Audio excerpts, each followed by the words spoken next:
prejudice. So today we're going to hear a very interesting thing from Canto 7, Chapter 9, and verse 45. Whenever there's a appearance day of the Lord's transcendental expansions, like Lord Ramachandra, Lord Nrsingadev, Balaram, etc., Krishna, of course. And on those days, like Varaha and so forth, on those days, we should, the right way that Prabhupada taught us to celebrate that day is to sit down and hear and chant about that particular appearance day, the particular incarnation of the Lord.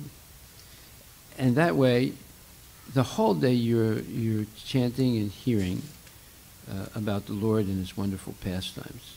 That's the correct way to celebrate these appearance days. If we don't do that, then it becomes less potent, let's put it like that, less potent spiritually. You create a very powerful spiritual atmosphere by Nityam Bhagavata Sevaya, by hearing and chanting and serving the Lord with special attention on those special days. So today, Canto 7, Chapter 9, verse number 45. And this is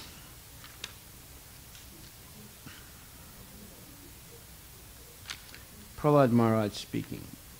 And of course, Prahlad Maharaj, although he's just a little boy, younger than Advaita. How old are you? 10. So Prahlad Maharaj, when he's speaking here, is only like 5, right? But just hear what he's going to say. It's like shocking. That proves that if we don't divert our minds from Krishna, even a 5-year-old boy can be fully realized in Krishna consciousness and able to recite unbelievably beautiful prayers glorifying the Lord.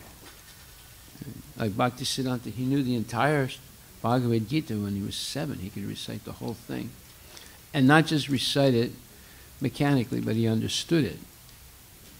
And now we're going to see Prahlad Maharaj. He's saying to Lord Nrsingadev, O Supreme Personality of Godhead, there are 10 prescribed methods on the path to liberation: to remain silent, to anyone, to observe vows, to amass all kinds of Vedic knowledge, to undergo austerities, to study the Vedas and other Vedic literatures, to execute the duties of Varnashrama Dharma, to explain the Shastras, to stay in a solitary place, to chant mantras silently, and to be absorbed in trance. These different methods for liberation are generally only a professional practice and means of livelihood for those who have not conquered their senses. Because such persons are falsely proud, these procedures may not be successful. So you think it should be the opposite. It sounds like these are all good things to do. So why is he saying that these procedures may not be successful? Because someone may become falsely proud because they're doing it. So let's hear the purport by Srila Prabhupada.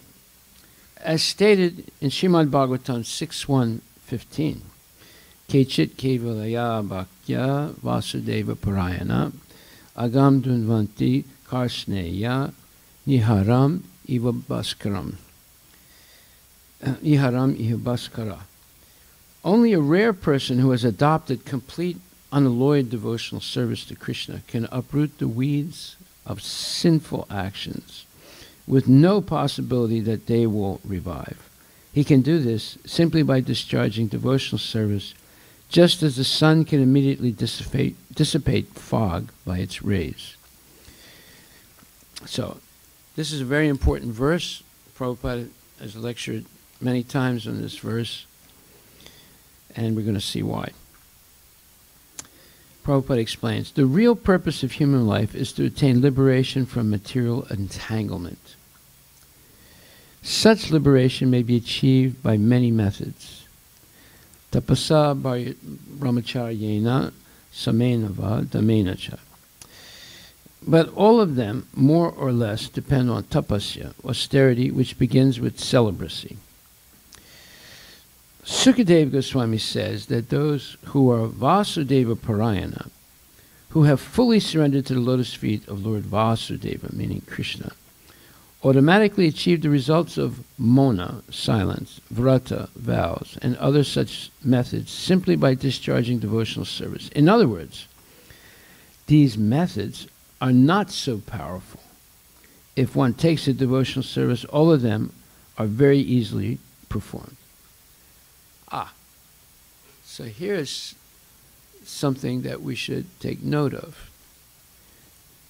That usually professional Brahmins do everything that was described. That is, they execute the duties of Varnashram Dharma, they explain the Shastras, they stay in a solitary place, they amass all kinds of Vedic knowledge, they undergo austerities, they observe vows, they sometimes remain silent, they don't speak to anyone, and they chant mantras silently, and sometimes they seem like they're absorbed in trance. And these are different methods for liberation, but it's usually done by professionals. And they do these things to make a livelihood. In other words, just like you may study computer science, and what's the purpose? To make a living, for a livelihood. You might study astrology. For what purpose? To make a living. You might become a professional basketball player. Why? To make a living, right? To earn money. So there are brahmanas who do all these things. They're all good things, but they're doing it to make a living. And it's to earn money. Therefore, what we don't clearly understand, even though we're in Krishna consciousness, if one takes a devotional service, all of these things are easily performed. In other words, simply by engaging in devotional service, all of these things can be achieved and more. When he says devotional service, he's talking about pure bhakti. When it says kechit kevalaya bhaktya, that means adopting complete, unalloyed devotional service to Krishna. If we do that, it uproots all the weeds of sinful actions with no possibility that they will revive. Our problem is that we may be purified by chanting Hare Krishna, but if we're not extremely attentive, the desire to sin may remain, and the attraction to sinful activities may remain. And that's called kutam. After falling into ignorance, developing material desires, engaging in sinful activity, and then building up what you call a parabdha, unseen sinful reactions, and then later on parabdha, visible sinful reactions, and then there's suffering. After all of that, kutam can still remain. The desire to sin or the attraction to sin can still remain. And therefore, due to that attraction to sinful things, one starts the whole process again. They fall into ignorance, they develop material desires, they act on those desires, and they get sinful reactions. At first they're unseen, then they become visible, and that causes suffering. And after all that, still the inclination to sin, the disposition to sin, the attraction to sinful things remains, and it starts all over again. Life after life. So, Mona, for example, or remaining silent, does not mean that one should just stop speaking. Well, the Mayavadis think that's what it means. When, like, just this one Indian yogi named Meher Baba, 40 years he didn't say a word. So Prabhupada says, this is good for people who like to talk nonsense all the time. It's better they remain quiet and don't speak. But as soon as Meher Baba started speaking, he was talking nonsense again. So he didn't really get purified by keeping, just like sometimes, like this morning, during the chanting of the Shringa prayers, or the Chaitanya Charitamrita, some of the young boys were talking and giggling and not paying attention. So later on I said, look, you have to be quiet. Okay. Then you have to say the prayers sincerely. These are very powerful prayers. So then when the japa period came, they went into the library and continued talking, even though they had the beads in their hands. And another group of boys were downstairs. Playing with mridangas, but they all had. Well, some of the boys were just trying to chant, but they were talking, and so you can't concentrate on the holy name like that. Right? So when I said something to them, they said, okay, then they all came up and started chanting. Well, see, the point is that simply telling someone, don't do this, do the right thing, it doesn't really change their habits. Although we think it does, right? It only changes their habits for maybe a half an hour. And then they go back again. It's just like one time a saintly man was walking down the street and he saw a pile of stool and there was a worm in it. And he said, oh, what a terrible thing for my brother worm. So he picked the worm up out of the stool. He said, my dear brother, that's not a nice place for you. I'll put you in a nice place. So he walked about 10 feet away and put the worm in green grass. And he thought, now this will solve his problem. You know what that worm did? It went right back to the stool. That's just like my saying, you know, guys, you shouldn't be talking during the chanting the prayers of Lord Chaitanya, or you shouldn't be talking when you're chanting japa. You go upstairs and chant seriously. Yeah, maybe for 15 minutes, half an hour they'll do that. And then right back again like the worm, you see.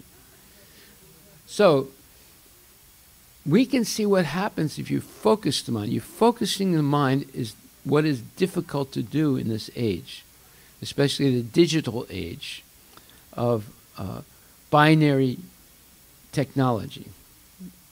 Binary technology. How do they make a computer program? It's an infinite series of 10, 10, 10, 10. So what is the result of binary technology? You look at something, and then it takes you to looking at something else, and then it takes you to looking at something else, and it takes you to looking at something else, and it takes you to looking at something else. You can spend 1 hour, 2 hours, 3 hours, 10 hours going from one thing to the other.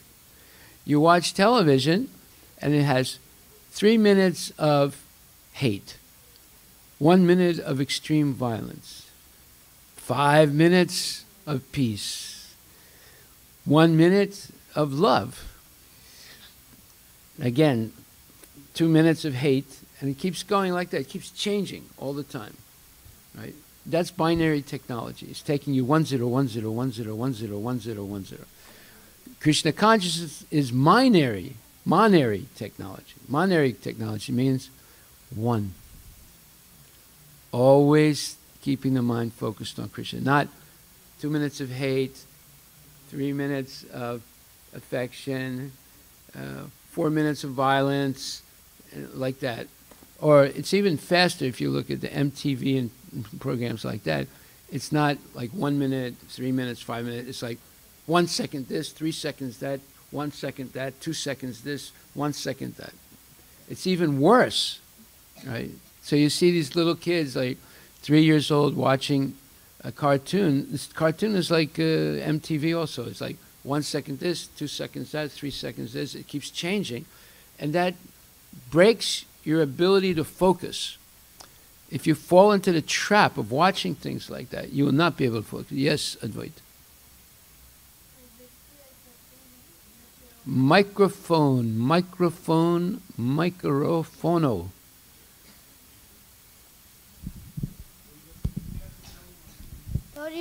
Were you trying to say that basically the interests of the material people keep on changing, right?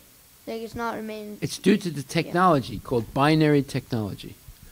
It's just the nature of that technology. Whereas the Vedic technology is called monary technology, oneness. You don't keep changing. You stick to one thing. Just like Prabhupada, he meditated. He was married. 1922, he receives the order from his guru, go to the West, preach in the English language. But he thought, well, maybe I should become successful first, make a lot of money, and then I'll go to the West. Well, that didn't work. He eventually went bankrupt. But for 40 years, he didn't go to the West, right? But all that time, he was practicing Krishna consciousness, always thinking about, how am I going to do this? And preparing himself.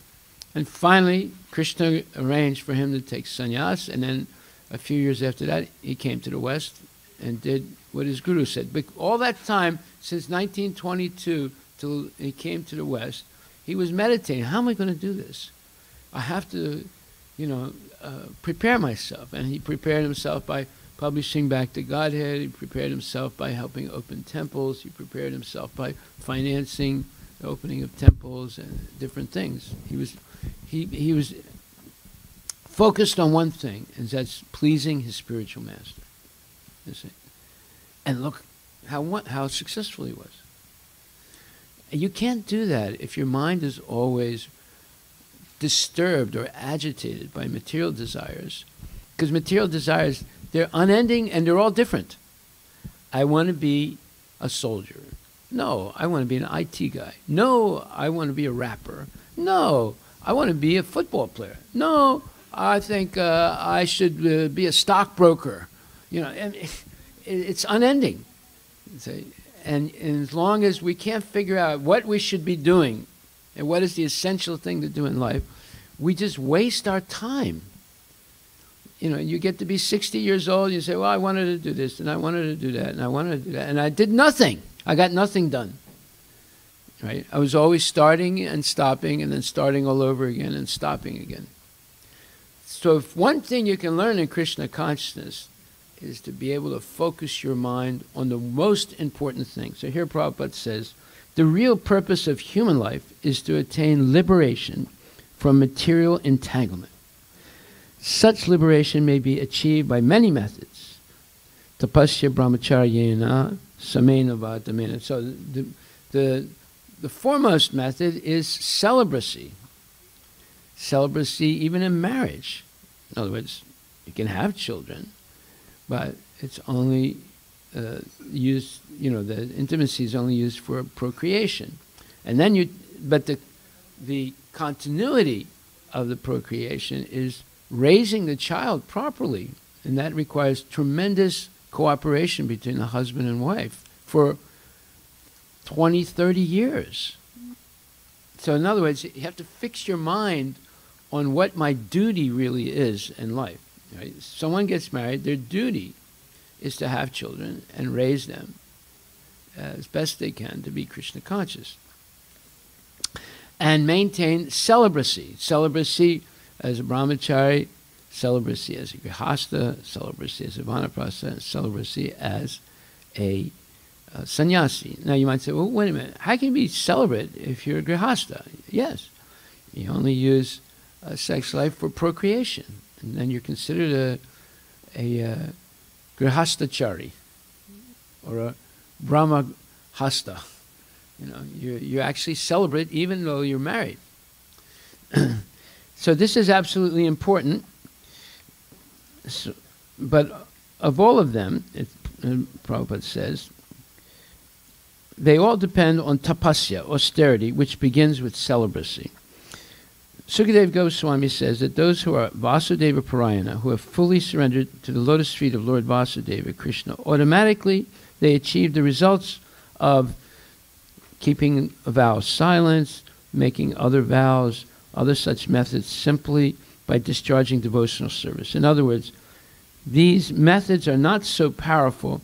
If one takes to devotional service, all of them are very easily performed. And Krishna also, Sukadeva Goswami also says, Vasudeva,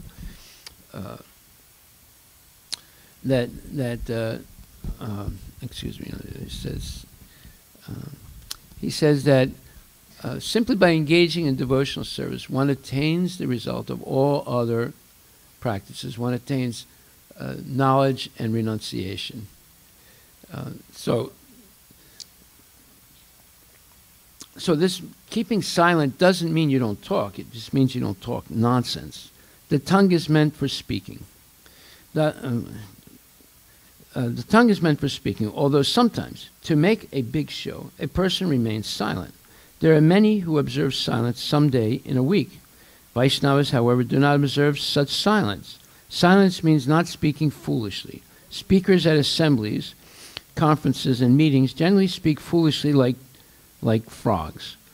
This is described by Srila Rupa Goswami as Vachavegan. One who wants to say something can show himself to be a big orator or big speech giver, but rather than go on speaking nonsense, better to remain silent. This method of silence, therefore, is recommended for persons very attached to speaking nonsense. Yeah, so Prabhupada said, well, it's a good thing Meher Baba didn't say anything for 40 years. That way he didn't say any nonsense. When you speak nonsense, it's better to remain silent. But if you can speak about Krishna and you remain silent, that's actually violence. That's actually violence. You're denying someone the opportunity to become Krishna conscious. This is described by Srila Rupa Goswami as Vachavegam. One who wants to say something can show himself to be a big speaker, but rather than go on speaking nonsense, better to remain silent. This method of silence, therefore, is recommended for persons very attached to speaking nonsense. One who is not a devotee must speak nonsensically because he does not have the power to speak about the glories of Krishna. Yeah, because he doesn't know anything about Krishna, then he's obliged to speak nonsense. Nonsense means all speculations. Right? Thus, whatever he says is influenced by the illusory energy and is compared to the croaking of a frog. One who speaks about the glories of the Lord, however, has no need to be silent. Chaitanya Mahaprabhu recommends Kirtaniya Sadahari. One should go on chanting the glories of the Lord 24 hours a day. There is no question of becoming mona or silent. The 10 processes for liberation or improvement on the path of liberation are not meant for the devotees. Kevala Bhaktya. If one simply engages in devotional service to the Lord, all 10 methods of liberation are automatically observed. Prahlad Maharaja's proposal is that such processes may be recommended for the Ajitendriya, those who cannot conquer their senses. Devotees, however, have already conquered their senses. Sarvapadi vinirmuktam tatparat nena nirmalam. A devotee is already freed from material contaminations. Srila Bhakti Siddhanta Saraswati Thakur therefore said, Dusta mana tumi kishera Vaishnava patistara tare nirajanera gare tava harinama kevala kaitava. There are many who like to chant the Hare Krishna mantra in a silent, solitary place. But if one is not interested in preaching, talking constantly to the non-devotees, the influence of the modes of nature is very difficult to surpass. Therefore, unless one is extremely advanced in Krishna consciousness, one should not imitate Haridas Thakur, who had no other business than chanting the holy name always, 24 hours a day. Prahlad Maharaj does not condemn such a process. He accepts it. But without active service to the Lord, simply by such methods, one generally cannot attain liberation. One cannot attain liberation simply by false pride. So the problem with becoming very renounced is that one may become proud. So when you become proud, you cannot achieve the perfection you're looking for, even though you might move to Radha Kund, which is the most holiest place in the universe, sit there with the Babajis and chant Hare Krishna 24 hours a day. I know people who did this. I know a whole group of French devotees who moved to Radha Kund. And in the end, they all started smoking ganja. But they were chanting Hare Krishna.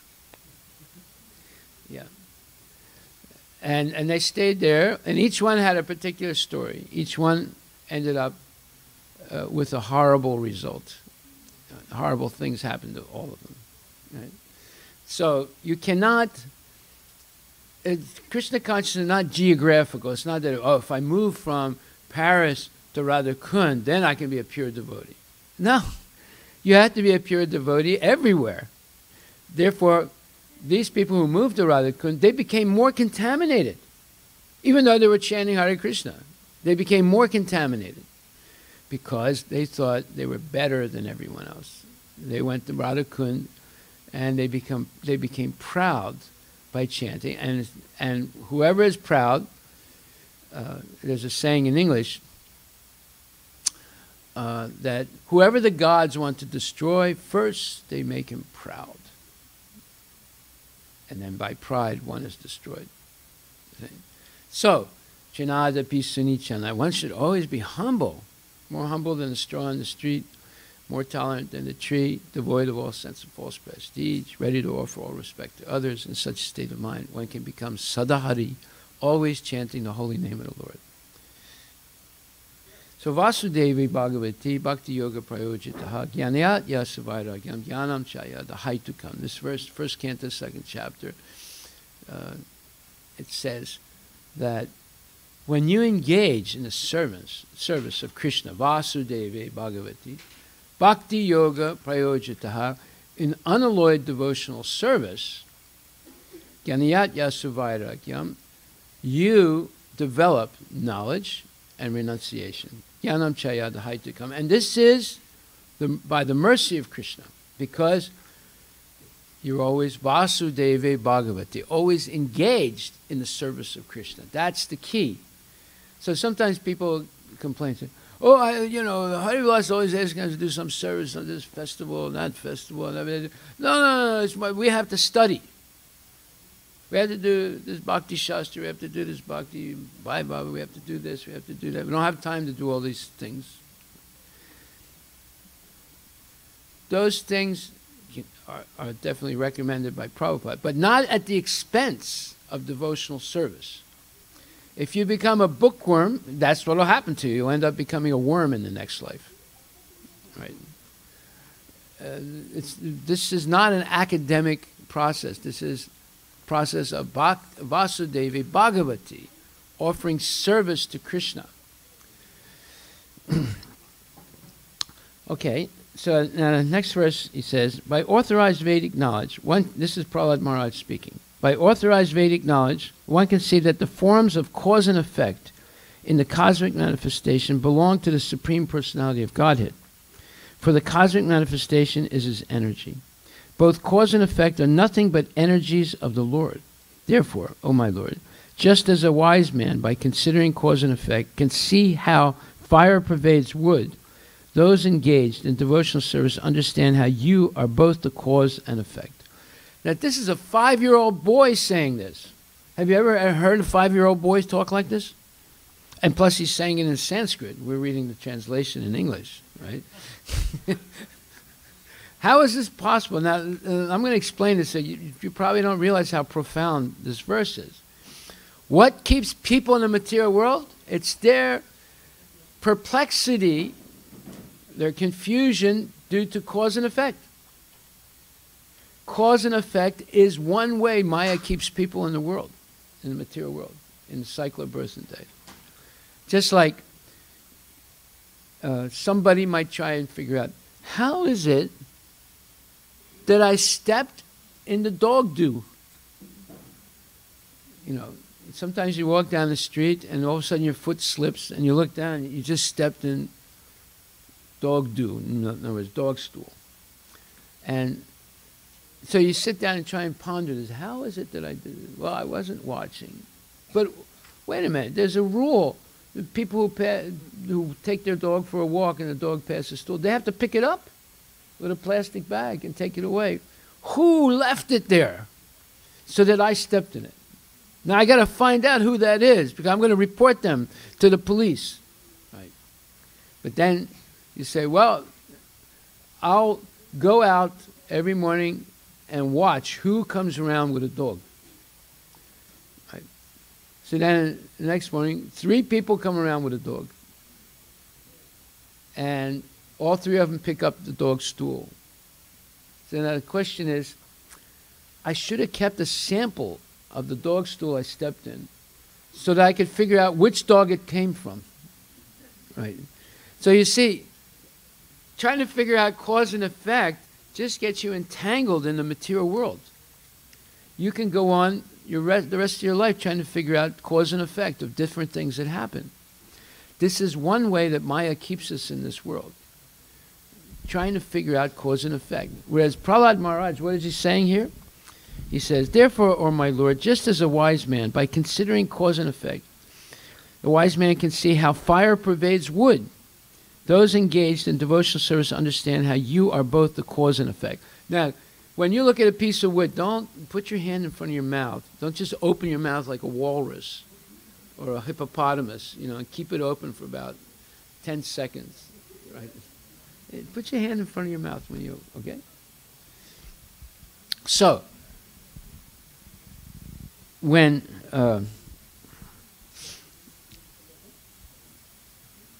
you try and figure out, when you look at a piece of wood, pranay, when you look at a piece of wood, do you see fire in it?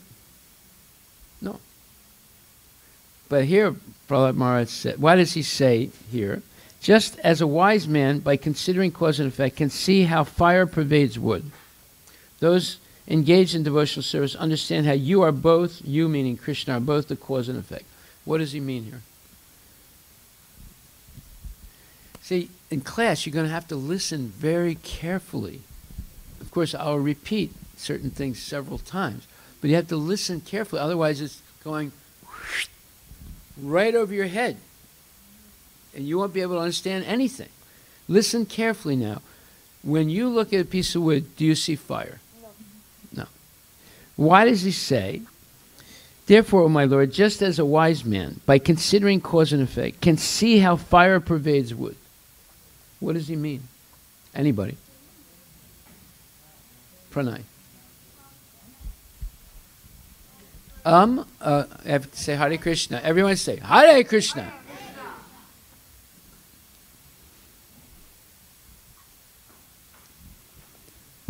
Yes, what were you going to say? Give him a microphone.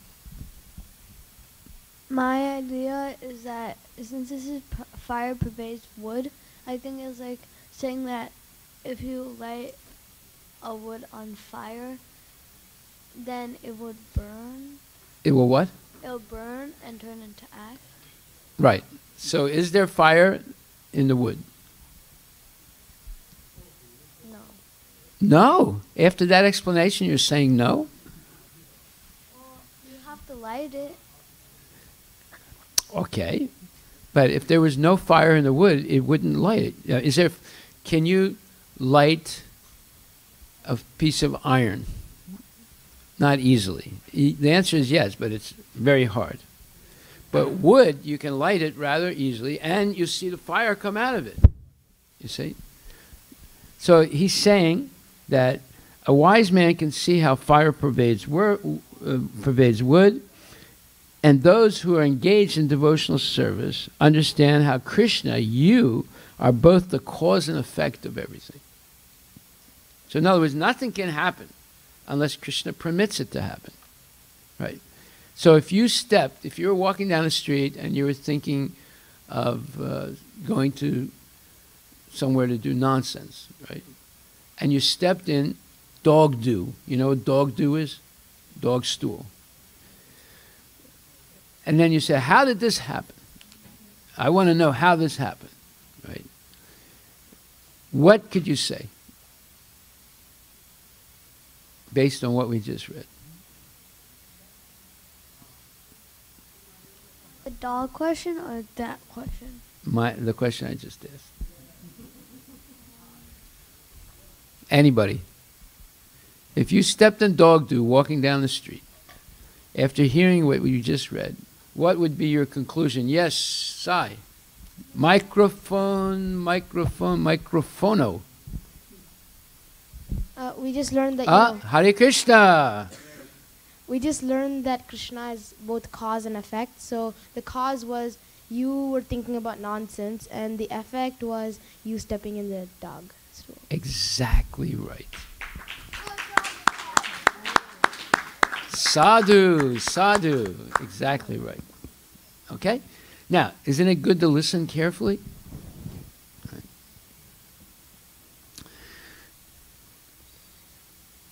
The original source of everything is the Supreme Personality of Godhead. Sarva Karana Karanam. This original source of everything is Krishna, the Supreme Ruler. Ishvara Parama Krishna Satchitananda Vigraha. He has his eternal spiritual form. Indeed, he is the root of everything. Bijam Mam Sarvabhutanam. These are all, Prabhupada, as soon as he says something, he's giving the scriptural reference. So it's not just a speculation, it's fact. Whatever manifestations exist, their cause is the Supreme Personality of Godhead. This cannot be understood by so-called silence or by any other hodgepodge method. Look what Prabhupada is saying. He's using strong language. You can't understand this by keeping silent, and you can't understand it by any hodgepodge method. And it's something that hodgepodge means something speculated method. Right?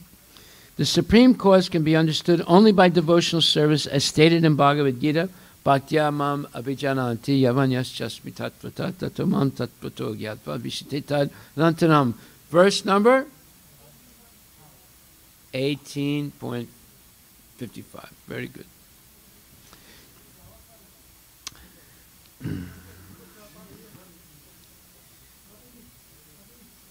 Elsewhere in the Srimad Bhagavatam 11:14-21, the Supreme Godhead personally says, Bhaktyaham ekaya grahya. One can understand the original cause of all causes, the Supreme Person, only by devotional service, not by show bottle exhibitionism. What is show bottle exhibitionism? Anybody? Yes. Yes. A blowhard show-off, using more colloquial language. A blowhard means someone is always praising themselves. And a show-off means not only praising himself, but he's making a show of it. Right? Okay. Sometimes people accuse Trump of being a blowhard show-off. The only problem is with him, sometimes he produces real results. You know, and then others who are blowhard show-offs, but they don't have any result, and then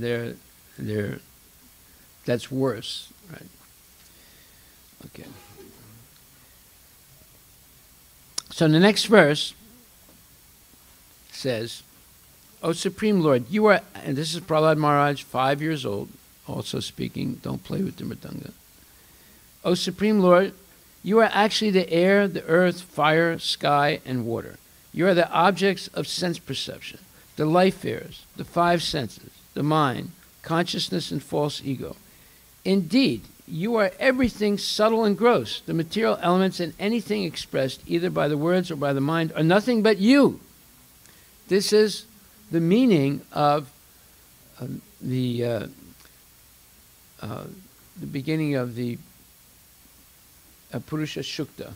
What's the first verse? Sastra, let's see. Huh? Huh? Can you say it into the microphone? Purusha, yes. Yeah. So, do you know what it means? Okay, you don't know what it means. So I'm going to explain to you what it means. It means exactly what Prahlad Maharaj said here in this verse. It means that Krishna is everywhere. Krishna is everything. But everything is not Krishna. How is it possible that Krishna is everything, but everything is not Krishna? It sounds like a paradox. Yes, Shivani. Okay. So, I'm just guessing here. So what it... Guesses not allowed. Oh, okay. Okay, so what I think it means is that... So when Krishna... Wait a minute. I think or I stink?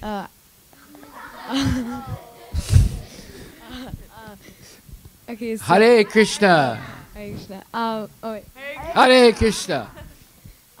Hare Krishna. So Hare Krishna. okay, so when it says Krishna is everywhere, that means like he is everywhere. But when it says Krishna is in everything, Krishna is everything, it means that like Krishna. Yeah. When it says Krishna is in everything, but everything is not Krishna, it means that like in this Bhagavad Gita, there's Krishna in it, but it's not Krishna itself. You know, like. Okay, no, sorry. In this book, there the material is from Krishna. Okay, now you're getting close. Yeah. Now you're getting close. Good. Anybody else want to try? Let's see. What? Shista's brother. Where is he? Did you want to? Microphone. Advaita is sleeping on the job.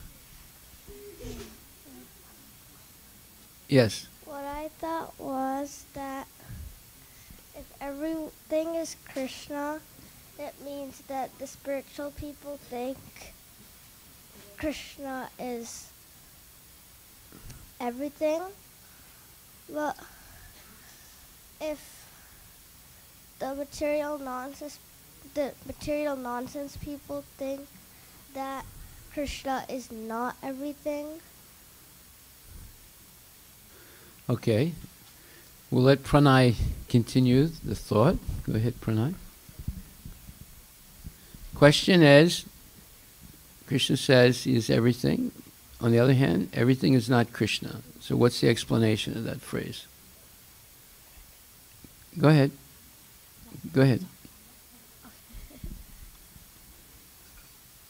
Okay.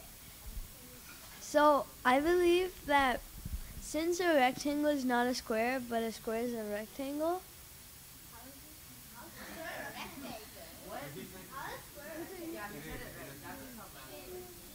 And so a rectangle is not a square because it doesn't have the right features. But if we take it to the question of Krishna is everything, but everything isn't Krishna. Krishna has all the features of being everything, but not everything has the features of being Krishna. Okay, that's a nice way of explaining it.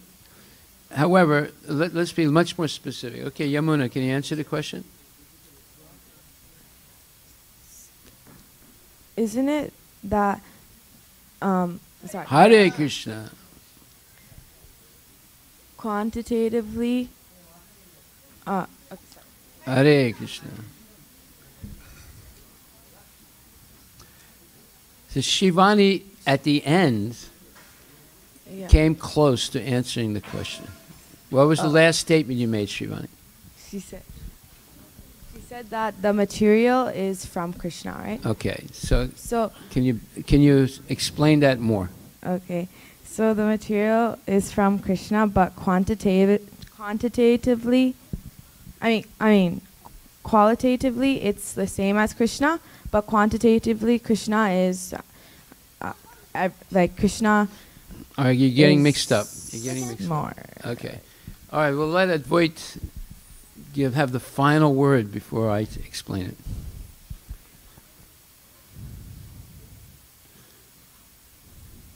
it. Advait is keeping monovrata right now. Hare Krishna. Haribol. That's the right answer. Okay. So I'm not done. Krishna is qualitatively not the same as us, but you're going in the wrong direction as Yamuna did. That's not the right way to answer. No, Shivani's, yes, okay. Okay, go ahead. You're first. So Krishna is in the thing, but that thing isn't Krishna. So like Krishna is inside us in our hearts. That doesn't make us Krishna. That's correct, but it doesn't really explain clearly what is meant by Krishna is everything, but everything is not Krishna. Did you want to say something? So in the Srimad Bhagavatam, there's like Krishna's a Virat Rupa, and so Virat Rupa like consists of the material universe. Yes. So I guess if you think about it that way, Krishna is like the universe in a way, but then he also like, you know, kind of hard to explain, I guess. Okay, you sort of petered out there at the end. Right. So Krishna is everything. Bhumir apo nalo vayu kam mano buddhirevacha hankara itiyame bina pakrutirastata.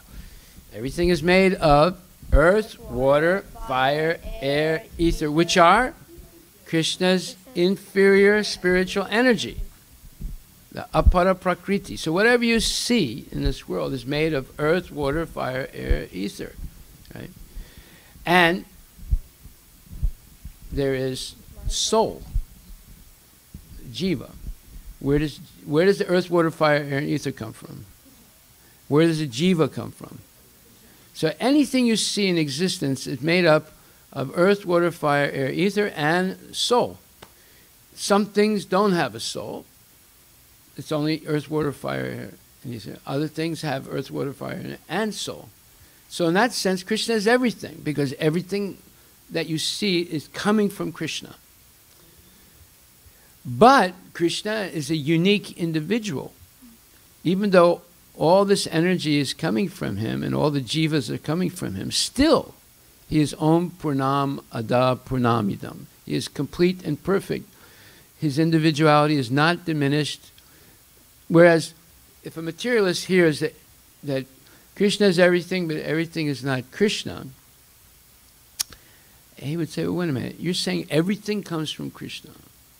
So because he has a material concept of life, he said, well, if I could get a piece of paper, a whole piece of paper, 8.5 by 11, and I tear it up into 1,000,000 pieces, then the original paper is lost. So how can you say that everything is coming from Krishna, but he's a unique individual in spite of that? You see, because anything material in this world, like I take this letter and I start tearing it up and I throw it in the air, then the original letter is not there anymore. So how is it that Krishna can expand all these energies and still remain a unique person that's not diminished at all? You see the point? The materialist would say, I don't understand.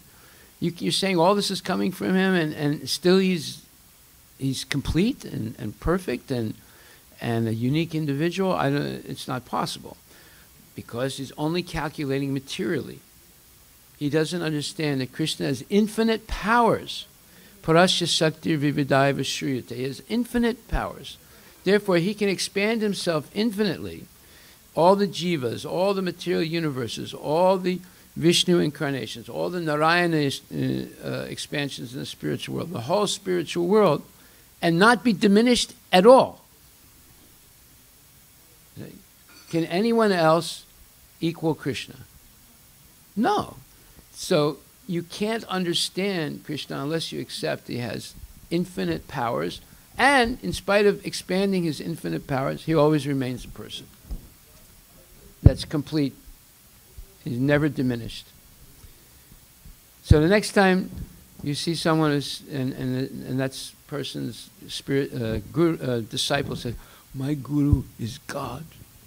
He's Krishna. He's Rama. He's Matsya. He's Parasuram. He's all of them. And he's Durga Mata. He's everything. Right? So the only question you have to ask him is, does he pass stool? Yes, he does, but it's like a rose. Okay, that's a lie, of course. So how can it be God? Because God is never conditioned by the modes of material nature. God is not subject to getting old. Oftentimes these gurus, they become very famous when they have large white beard and gray hair and wrinkles. So how could that be God when Krishna is always a young youth? See? So there are many ways that you can find out if someone is cheating, because they will.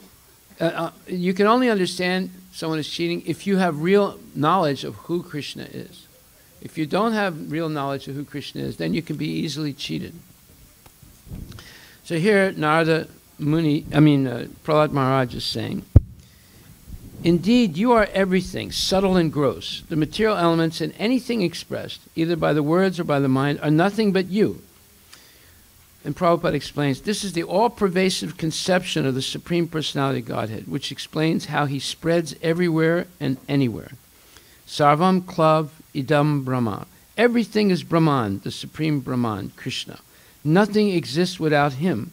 As the Lord says in Bhagavad Gita, Maya tatam idam sarvam jagat avyakta murtina matstani sarvabhutani nachaham tesu avastita. I exist everywhere, and everything exists in me, yet I am not visible everywhere. The Lord can be visible only through devotional service. Tatra tistami narada yatra gayanti madbhakta. The Supreme Lord stays only where his devotees chant his glories. So today is the day to do what? Chant the glory, not just chant Hare Krishna, but chant the glories of the Lord. Now, how do you chant the glories of the Lord? You read the prayers of Prahlad Maharaj. These are his prayers, 5-year-old boy.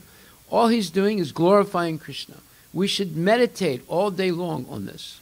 Starting from 10 o'clock onward, we're going to continue reading and chanting and hearing. This is the way to celebrate a festival day. It's by this constant chanting, hearing, discussing the subject of Prahlad Nrsingadev. Right? So, Prabhupada quotes this Maya Tatamidam Sarvam, 9th chapter, 4th verse. This verse explains Achintya Beda Abeda Tattva. What is that? Achintya Beda Abeda Tattva. Somebody besides Advaita. Yes, Prabhu. My is microphone. Simultaneously one and different. Simultaneously and inconceivably one and different. Don't forget, inconceivably. Yes. So this verse says, and this is a different translation of the verse. Prabhupada often does this. He'll give an alternate translation. If we look in the Bhagavad Gita, 9th chapter, 4th verse, take a look. And it says, by me, in my unmanifested form, this entire universe is pervaded. All beings are in me, but I am not in them. Okay? That sounds very much like Krishna is everything, but everything is not Krishna. But here, in the Srimad Bhagavatam, 7th canto, he says, I exist everywhere, and everything exists in me, yet I am not visible everywhere. Does that sound like a different translation?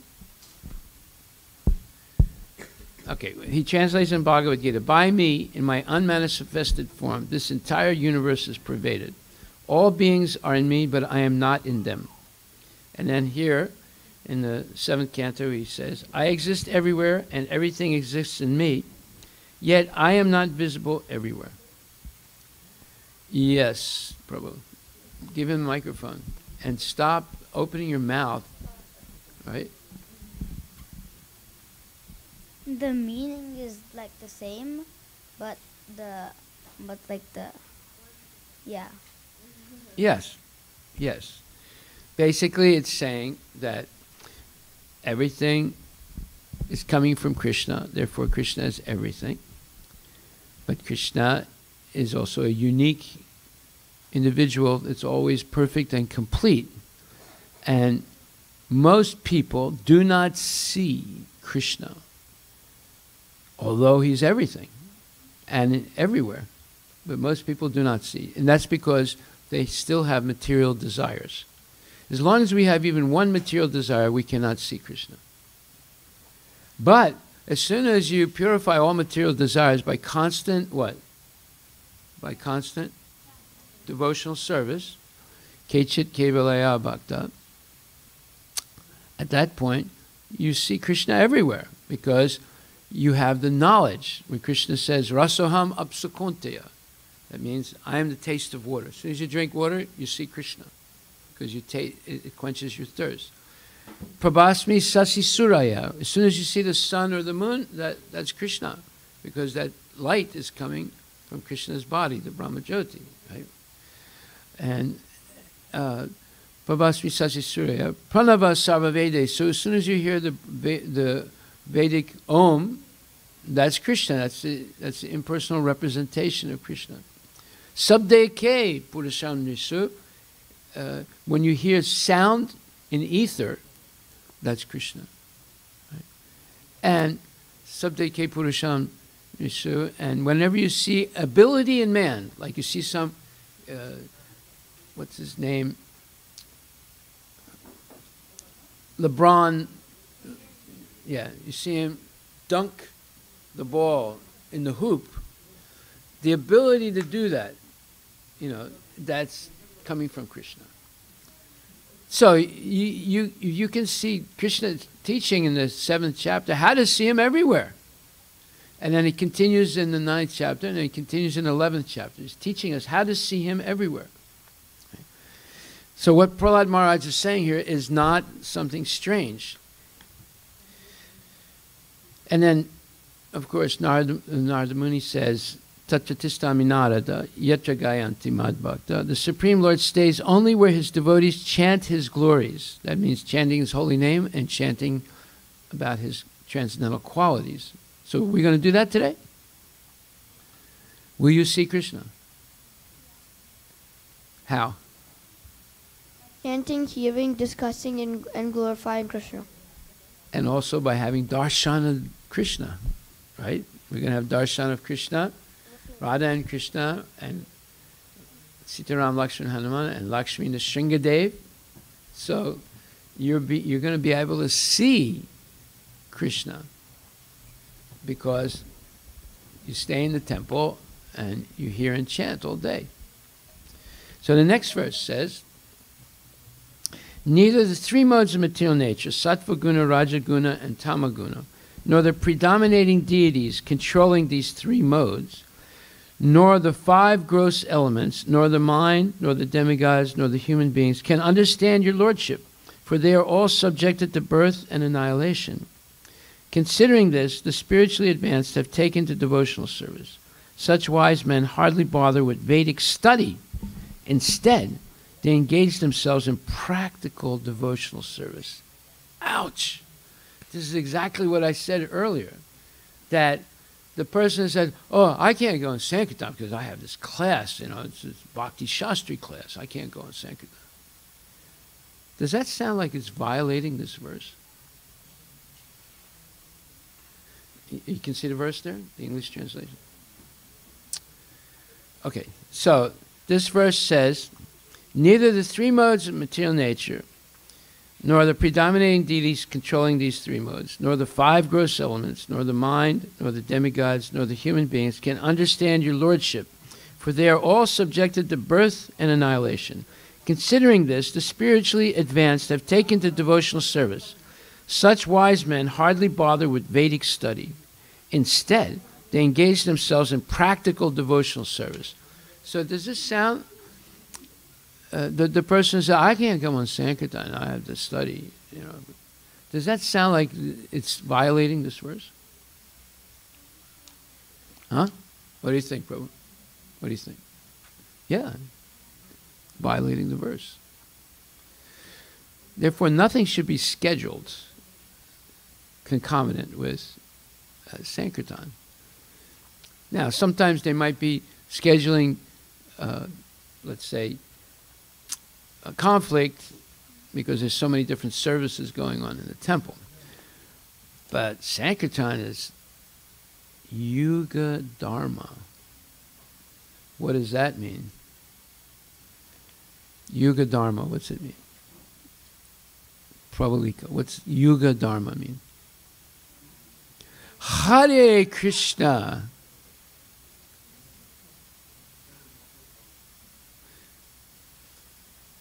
We're going to Hare Krishna you out of the ums. Is it The Dharma for the age.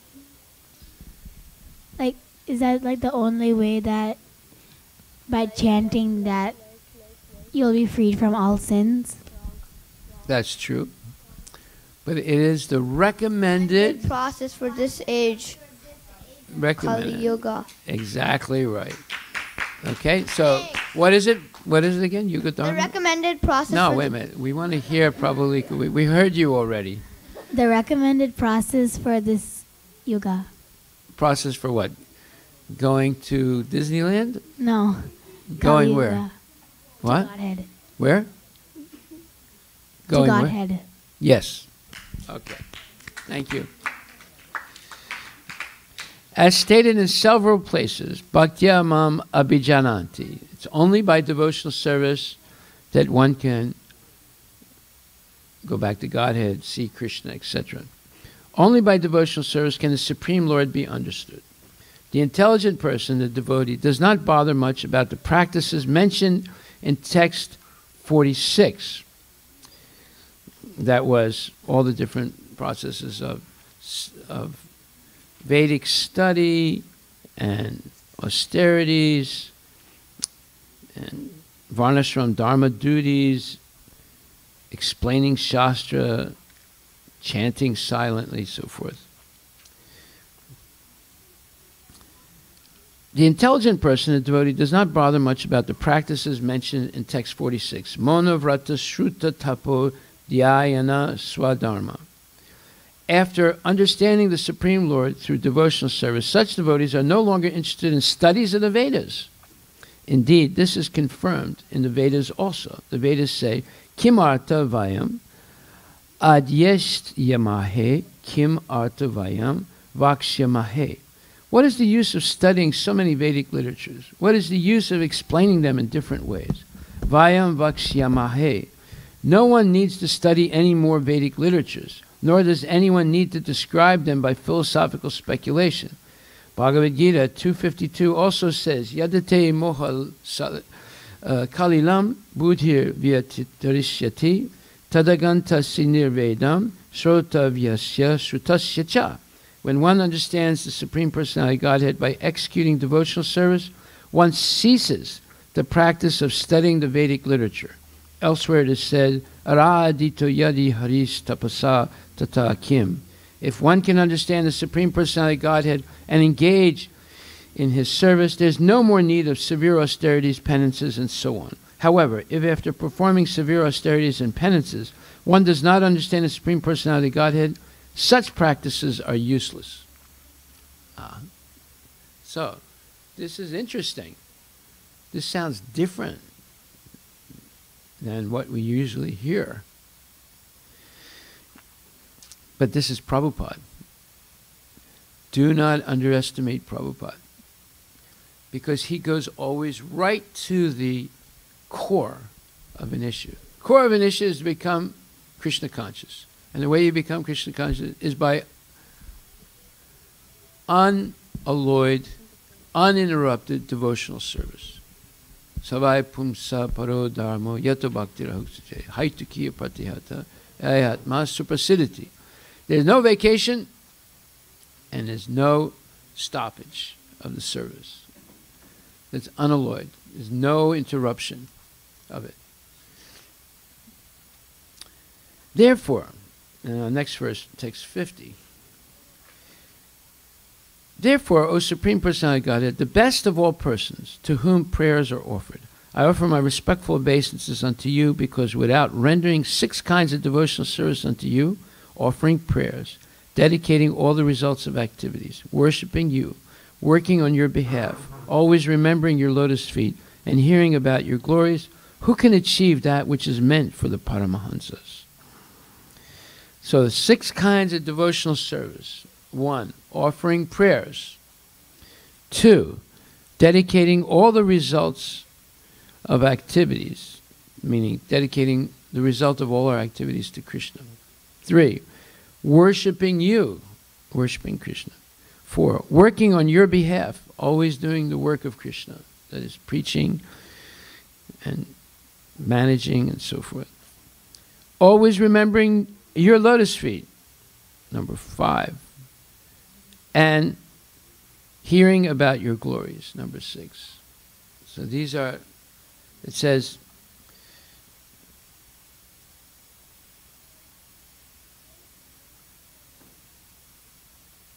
without these 6 kinds of devotional service unto Krishna, who can achieve what is meant for the Paramahansas? In other words, these 6 things are the activities of Paramahansa devotees. These are the topmost devotees in the universe. And Prabhupada explains, the Vedas enjoin, Nayam Atma Pravachanena Labhyo Na Medaya Na Bahuna Shrutena. One cannot understand the Supreme Personality of Godhead simply by studying the Vedas and offering prayers. Only by the grace of the Supreme Lord can one understand Him. The process of understanding the Lord, therefore, is bhakti. Pranay, are you raising your hand? What do you want to say? Yes. Pranay's question is, What was the 3rd, 4th, and 6th devotional service? 3rd is, first is offering prayers, 2, dedicating all the results of activities to Krishna, 3, worshiping the Lord, 4, working on behalf of the Lord, in other words, doing the Lord's work, 5, always remembering the lotus feet of the Lord, and 6, hearing about Krishna's glories. You could summarize this as Shravanam Kirtanam, hearing about the Lord and repeating the words of the Lord. Smaranam, remembering the lotus feet. So Shravanam Kirtanam Smaranam, right? And then it says, working on your behalf, always remembering, okay.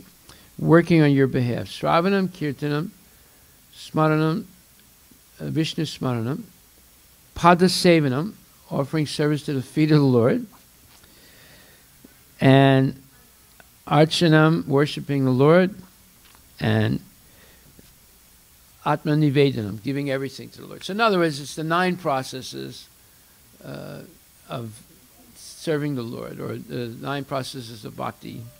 It's just another way of saying it.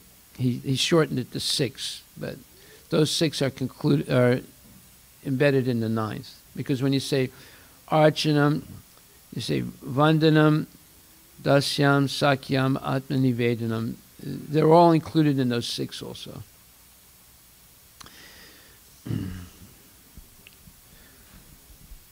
The process of bhakti is understood by the Paramahansa, one who has accepted the essence of everything. The results of bhakti are reserved for such a Paramahansa, and this stage cannot be obtained by any Vedic process other than devotional service. What does it mean?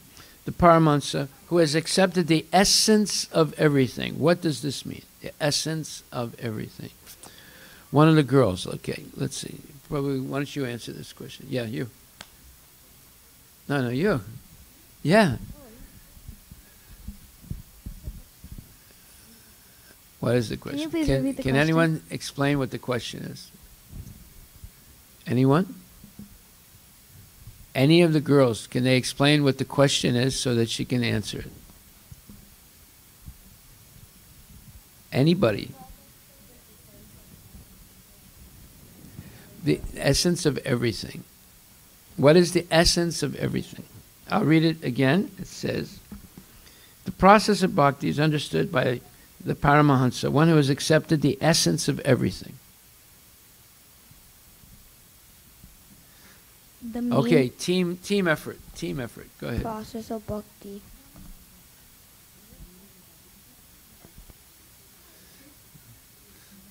Process of bhakti.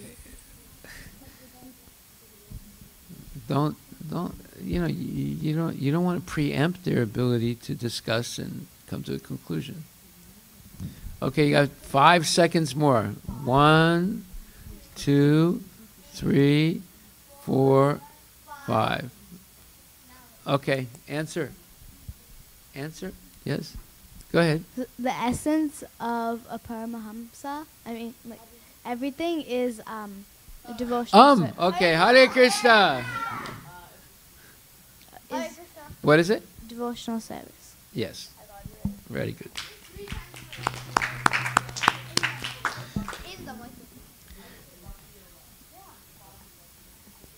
Okay, so then the results of bhakti are reserved for such a paramahansa, and this stage cannot be obtained by any Vedic process other than devotional service.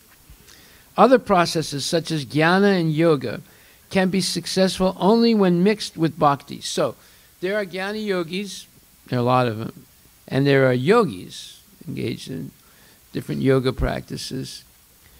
How do you know if they'll be successful or not?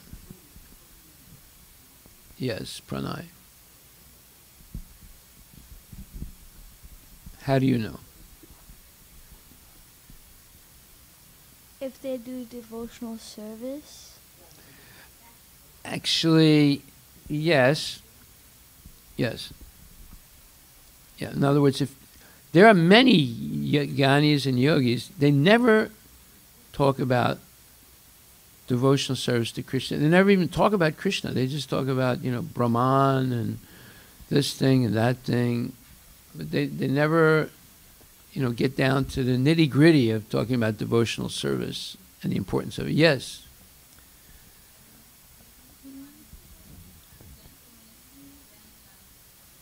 Microphono.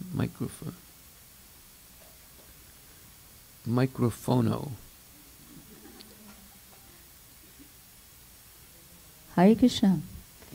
I was speaking to one gentleman about Bhagavad Gita, and then he started preaching to me, and then he told me that he had a guru, and he said, actually above Vaishnavism is my guru's teaching, where actually the point of life is going beyond bhakti. It's being at Hare Krishna. Hare Krishna. I think nirvana, I don't know all these Mayavadic philosophy, but I think it's the highest stage they say is nirvana, where it's a meditative state. And so he was saying how, I've seen my guru, Hare Krishna, attain that level. And then I wasn't impressed, and then he was joking around. Oh yeah, and he even smokes bidi sometimes. I was thinking, wow, what a bland kind of achievement to get to. Yeah, so this is typical of the jnanis and the yogis. Therefore, we should not be fooled by them. Pranay wants to say something?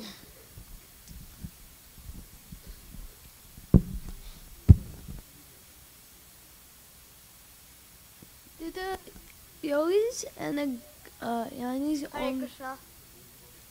only preach? Do they actually know about? Do they have faith in Krishna, but only preaching about something else because they want followers and? Obviously, they don't have faith in Krishna.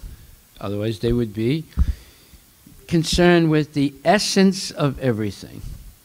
What is the essence of everything? Devotional service. Yes. They might talk about devotional service, but it's to themselves. So you can serve them by preaching Mayavad philosophy. That's not devotional service. But they might call that devotional service. And do they only preach to get followers and pride? The more followers you have, the more money you have.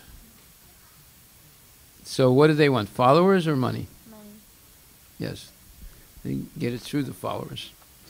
Okay, so now, next.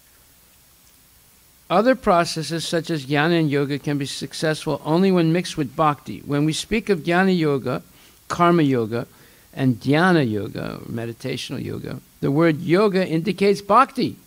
So what is the real meaning of yoga? Huh? Bhakti. Bhakti. That's the real meaning of yoga. Bhakti yoga or Buddhi yoga, executed with intelligence and full knowledge, is the only successful method for going back home, back to Godhead.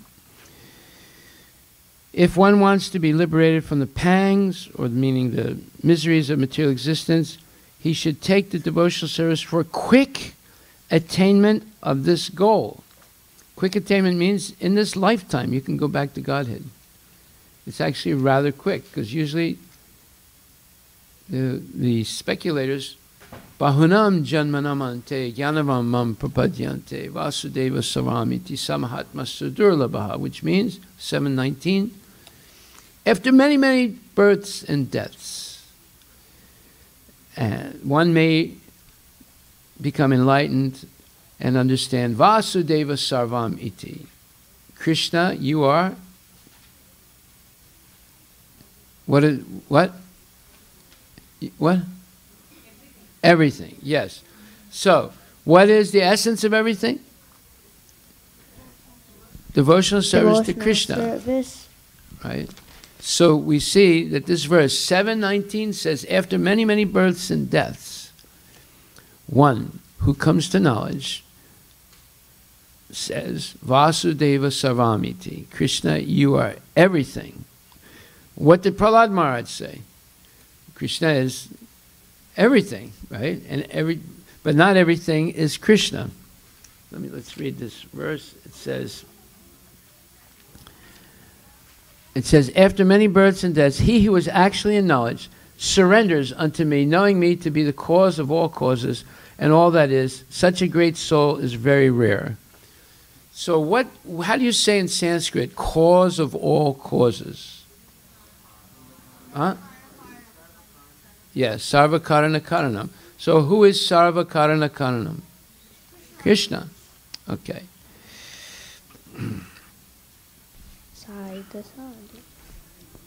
Okay.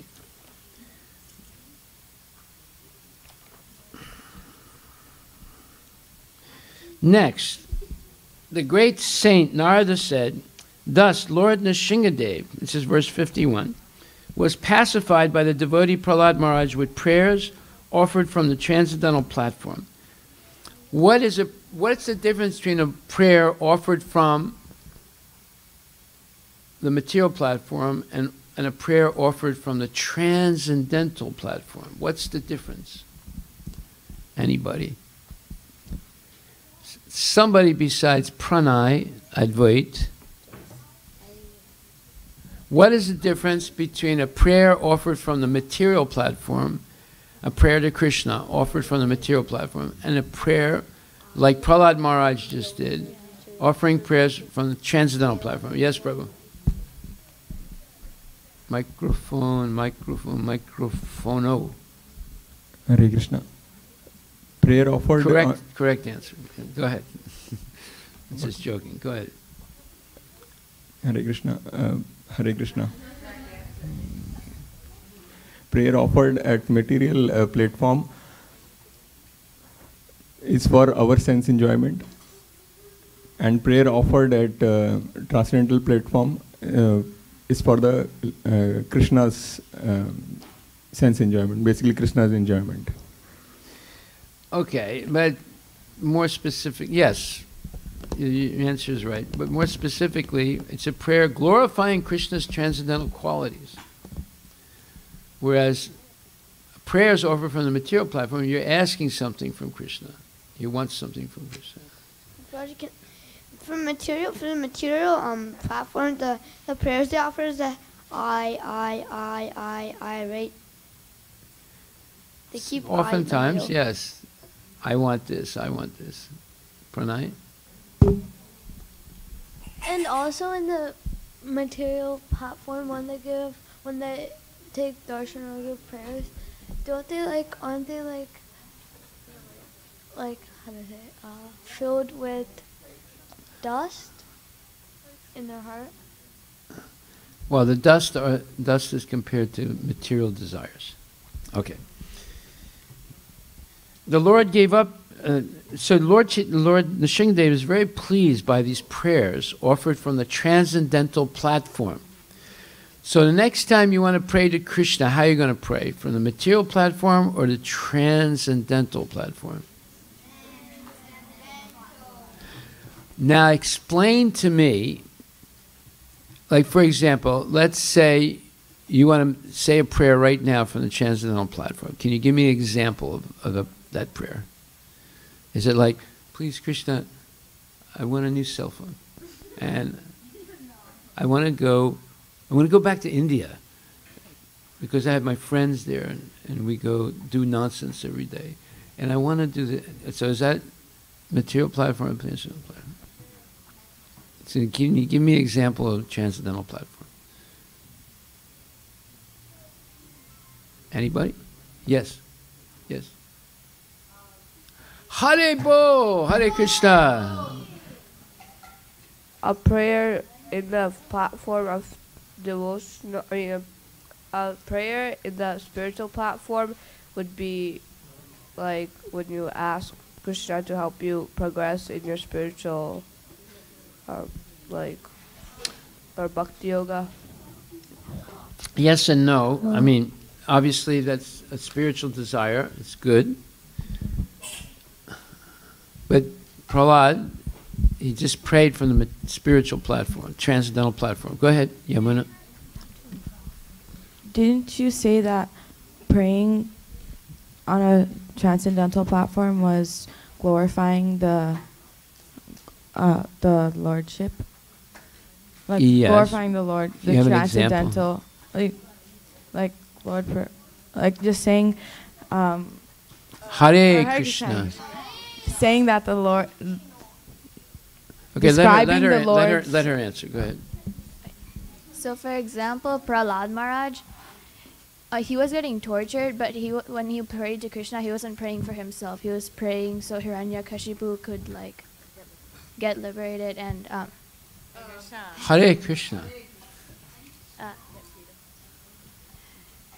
Hiranyakashipu was blocking Krishna completely, but Prahlad Maharaj wanted Krishna to be known again throughout the world. Wait, can you give me an example of? Okay, let's say now I know a lot of people know the Brahma Samhita, right?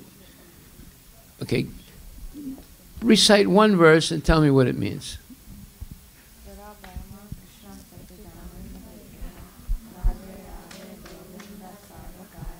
Okay, what's it mean? What's it mean? Go ahead, you tell me. Krishna is the cause of all causes. You tell me what it means. Yeah. You know any part of the meaning? Hare Krishna. Any part of the meaning of that verse? You don't think so? Well, okay, now, the cause of all causes. Does that sound like, please give me a new cell phone? Okay. So what are you saying? Sarva karana karanam. You're the cause of all causes. Yeah, so you're glorifying the Lord by His transcendental qualities, and you're speaking the truth about the Lord. That's a transcendental prayer. Okay? So what does Lord Nrsingadev do? The great Saint Narada Muni said, thus Lord Nrsingadev was pacified by the devotee Prahlad Maharaj with prayers offered from the transcendental platform.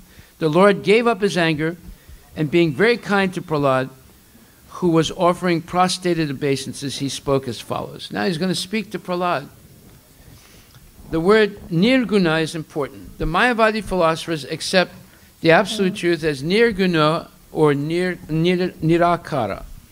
The word nirguna refers to one who possesses no material qualities.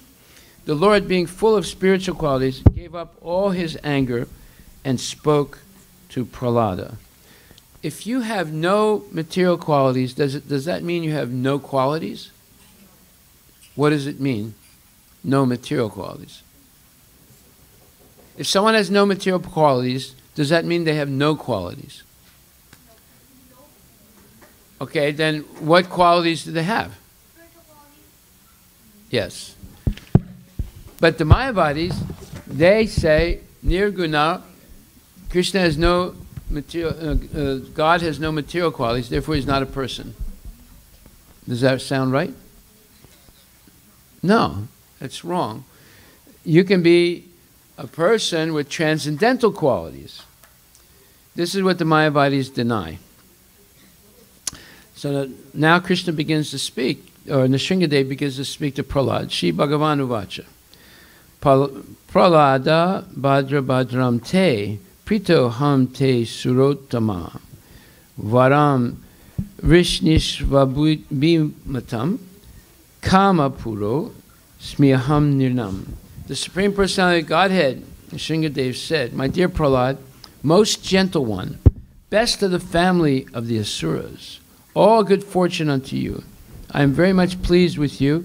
It is my pastime to fulfill the desires of all living entities, and therefore you may ask from me any benediction that you desire to be fulfilled.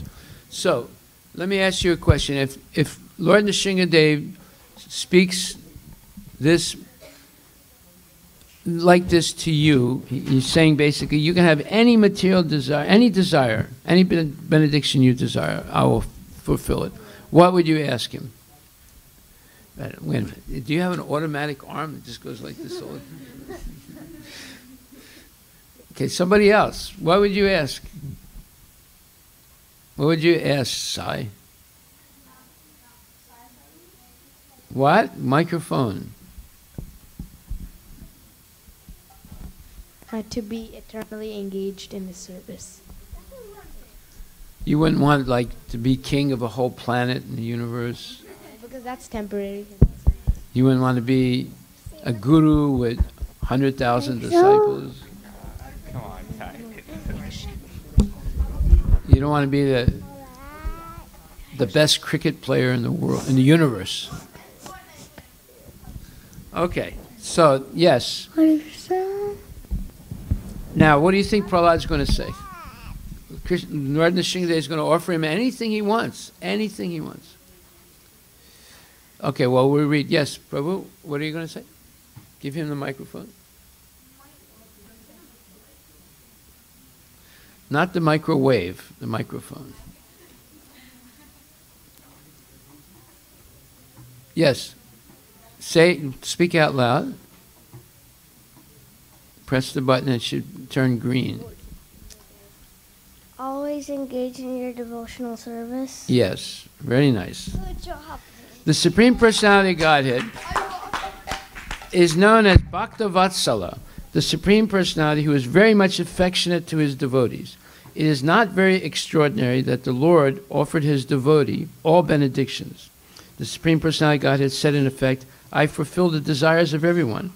Since you are my devotee, whatever you want for yourself will naturally be given, but if you pray for anyone else, that prayer also will be fulfilled. Thus, if we approach the Supreme Lord or his devotee, or if we are blessed by a devotee, naturally we will automatically achieve the benedictions of the Supreme Lord. Yasya prasada bhagavat prasada. Sri Vishwanath Chakravarti Thakura says that if one pleases the Vaishnava spiritual master, all of one's desires will be fulfilled. Can you stop playing? If one pleases the Vaishnava spiritual master, all of one's desires will be fulfilled.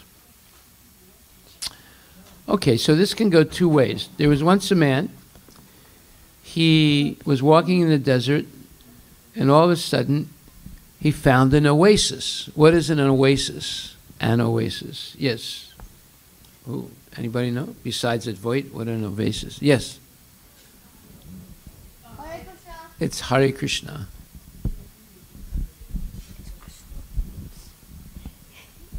It's like a source of water with like plants and trees around it in the middle of the Yes, desert. exactly right. In the desert, there are such things. In the middle of the desert, there's sometimes an oasis. There's a spring of water coming up out of the ground, and there are palm trees and shade. It's nice to find an oasis in the desert. So he found an oasis, and he was exhausted, he was thirsty, he was hungry, he was unclean. He had been walking a day or two in the desert. He was lost. And he sort of just collapsed under one of the palm trees, under the shade, got a little relief from the sun. And he was thinking, oh, I wish there was ice cold water with some lemon and sugar. He opens his eyes, and there's a table there with a lemonade. And he thinks it's a mirage, But then he touches the table, and it's there. And then he touches the glass, and it's cold. It has ice in it, and it is lemonade. And he starts drinking it, gulping it up. And then he said, wait a minute. I just wished something, and it happened. He said, what is this place? Let me try this again. He said, I wish that there was a huge feast. And then he names what he wants. Mangoes and apple chutney and rice and ghee and everything. And all of a sudden it appears, poof. He can't believe it. And he starts eating. It's a tremendous feast. And now his tummy is full. He says, I wish there was a very soft bed with an air conditioning. Poof. It's the room from the Holiday Inn. So he gets into the bed and he says, and now I wish that there was a bottle of wine, cold wine, Beaujolais, first cutting. Poof, a big bottle of wine and wine glasses. And he starts drinking some wine. He says, this is not enough wine, because he's getting drunk. He says, I wish there was an ocean of wine. And poof, there's an ocean, and he drowns. You see? So, we have to be careful what we desire. Otherwise, we can desire something that is very, very bad for us. And that happens a lot. In fact, it happens all the time. People don't know what to really desire. So now we're going to learn by hearing what Prahlad Maharaj says. First of all, Nrsingadev continues, my dear Prahlad, may you live a long time. One cannot appreciate or understand me without pleasing me, but one who has seen or pleased me has nothing more for which to lament for his own satisfaction. And Prabhupada explains, one cannot be happy under any circumstances unless one pleases the Supreme Personality of Godhead. But one who has learned how to please the Supreme Lord need no longer lament for his material conditions. So, do you know people who desire things but don't have any desire to please the Lord? You know anyone like that? You know someone like that? Hare Krishna. Oh, do you have any devotee friends in school? They're not devotees, right? So have you heard them speaking about what they want? Hare Krishna.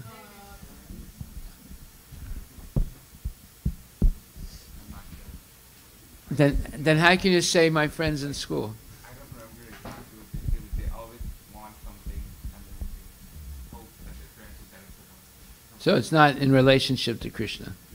Yeah. Okay. Yeah. My dear Prahlad, you are very fortunate. Please know from me that those who are very wise and highly elevated try to please me in all different modes of mellows, for I am the only person who can fulfill all the desires of everyone. Wait a minute.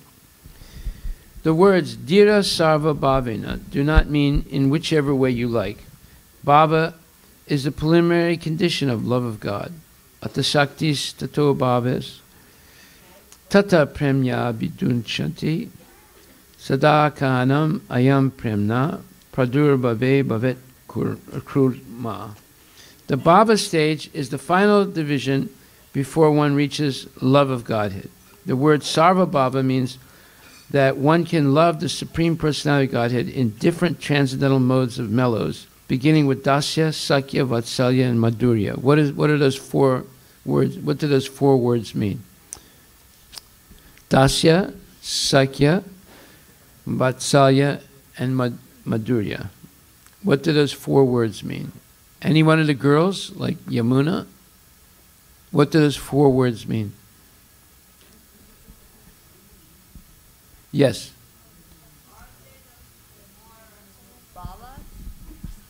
4 what? Balas, I think. What word are you saying? Balas. Bala? Balas. Oh, Babas. What do you mean by Baba? Like, Hare Krishna. so, like Sakya, Hare Krishna. I think you're supposed to say Hare Krishna. You're supposed to Shivani. say Hare Krishna, not Okay, let's do a Hare Krishna for Shivani. Hare Krishna. No. And one more because she said it twice. Hare Krishna. So, Sakyarasa is like the Bala where like you're friends with Krishna, like Yeah. Arjuna and Krishna. Yeah. And then I think Madhurya, like Bala Rasa, is when like Radharani and Krishna. What? Radharani and Krishna. Yes. And then like Vatsalya is like parent and son relationship with Krishna. Which one? Parent and son, like Vatsalya. Yeah, Vatsalya. Yeah. Yes. So Yes, that's the meaning of those 4 words. Dasya. yeah, Dasya is servant and Krishna. Okay. In the Santa stage, one is on the border of loving service to the Lord. Santa, what is a Santa? What's that called? Anybody know? Neutral. Neutral, yes.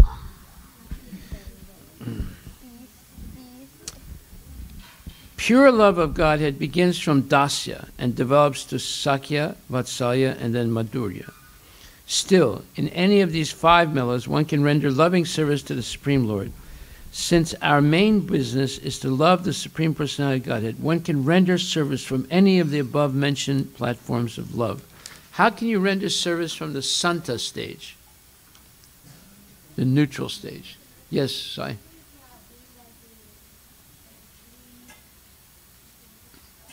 Yes. Yeah, always expecting Krishna to come by and to offer him your shade or offer him whatever. Yeah. Narada Muni said, Prahlad Maharaj was the best person in the family of Asuras who always aspired for material happiness. Nonetheless, although allured by the Supreme Personality of Godhead, who offered him all benedictions for material happiness, because of his unalloyed Krishna consciousness, he did not want to take any material benefit for sense gratification. So, pure devotees like Prahlad Maharaj and Dhruva Maharaj do not aspire for any material benefit at any stage of devotional service. When the Lord was present before Dhruva Maharaj, Dhruva did not want to take any material benefit from the Lord. Swamim kritartosmi varam na yache. And as a pure devotee, he could not ask the Lord for any material benefit. In this regard, Sri Chaitanya Mahaprabhu instructed us. Nadanam, najanam, nasundarim, kavitam va jagadisha kamaye, mama janmani janmanishware, bhavatad bhaktira haituki twai. O my Lord, Jagadisha, I do not pray for the benedictions by which to achieve material wealth, popularity, or beauty. My only desire is to serve you. Kindly engage me in the service of the servant of your servant. So, what is the one thing Lord Chaitanya is saying? He says, first of all, I don't want any amount of wealth. I don't want any number of followers. I don't want any victims for my sense gratification. And I don't want liberation. So what is the one thing that the Lord wants? Okay, who's going to answer the question? One of the ladies. What is the one thing that Lord Chaitanya is saying that he wants? To be the cause of servant of the servant of the servant of the servant of Krishna. My only desire is to serve you, he says. My only desire is to serve you, O Krishna. Okay. So now we're going to hear why Prahlad is the best amongst the most exalted devotees of the Lord. The Saint Narada Muni continued, although Prahlad Maharaj, this is the first verse of the 10th chapter. Narada Muni continued, although Prahlad Maharaj was only a boy, when he heard the benedictions offered by Lord Nrsingadev, he considered them impediments on the path of devotional service. Thus he smiled very mildly and spoke as follows. What is an impediment on the path of devotional service. Impediment. Yes, it's an obstacle, something that'll stop you from advancing. Prabhupada explains, material achievements. You have it up on the board? We're on 7th Canto, Chapter 10, verse number 1. We can't continue until you put it up on the board, because everyone should be able to follow this.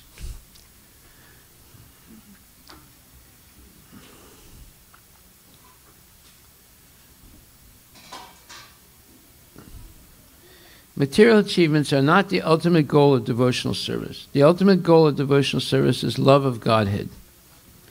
Therefore, although Prahlad Maharaj, Dhruva Maharaj, Ambarish Maharaj, Yudhishthira Maharaj, and many devotee kings were materially very opulent, they accepted their material opulence in the service of the Lord, not for their personal sense gratification. So, do you know anybody that accepts their material opulence for the service of the Lord and not for their personal sense gratification? You know anyone? Shivani, you know anyone?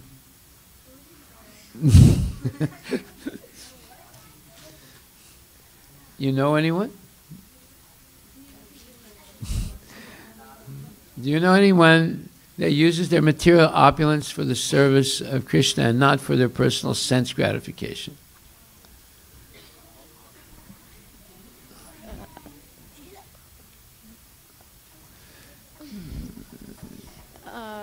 Hare Krishna.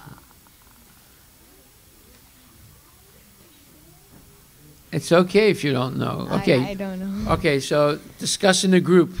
Yes. Harivilas Prabhu. Go ahead. Ambarish Prabhu? Yes. Oh, Maharaj. Harivilas Prabhu. Go ahead. What were you going to say, Prabhu? What? I was going to say Yeah. Yeah, he used everything in the service of the Lord. Right. Of course, possessing material opulence is always fearful, because under the influence of material opulence, one may be misdirected from devotional service. What does that sentence mean? Anybody want to say what that sentence means? You want me to read it again? Of course, possessing material opulence is always fearful.